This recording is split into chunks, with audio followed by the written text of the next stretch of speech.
ನಡುರಾತ್ರಿ ಸ್ವಾತಂತ್ರ್ಯ ಕೊಟ್ಟರೆ, ನೀವು ತಂದು ಬೀದಿಲಿ ಇಟ್ಟರೆ, ನಮ್ಮ ಊರು ಎಂದು ರಾಮರಾಜ್ಯವಾಗದು, ನಮ್ಮ ಸುತ್ತಿ ಇರೋ ಶಾಪ ಬಿಟ್ಟು ಹೋಗದು. ವೇದಾಂತ ನುಡಿವ ನಾಡಿನಲ್ಲಿ ಹೀಗೇಕೆ ನೀವು ಬಾಳುವಿರಿ? ಹೆಣ್ಣನ್ನು ಪೂಜಿಸೋ ಭೂಮಿಯಲ್ಲಿ ಈ ನೀತಿ ಸರಿಯೇ? ಯೋಚಿಸಿರಿ. ಗಾಂಧಿ ಇದ್ದ ದೇಶ ನನ್ನದು, ಬುದ್ಧನಿದ್ದ ಭೂಮಿ ನನ್ನದು.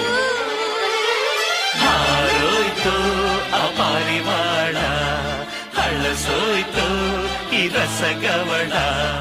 ಕಾಗೆಗೂಗೆ ಹಾಗೆ ಕೂಗಿ ಬಾಯಿ ಒಣಗಿತೋ, ನಮ್ಮ ಮುದ್ದು ಗಿಳಿಯ ಹದ್ದು ಹೊತ್ತು ಹೋಯಿತು.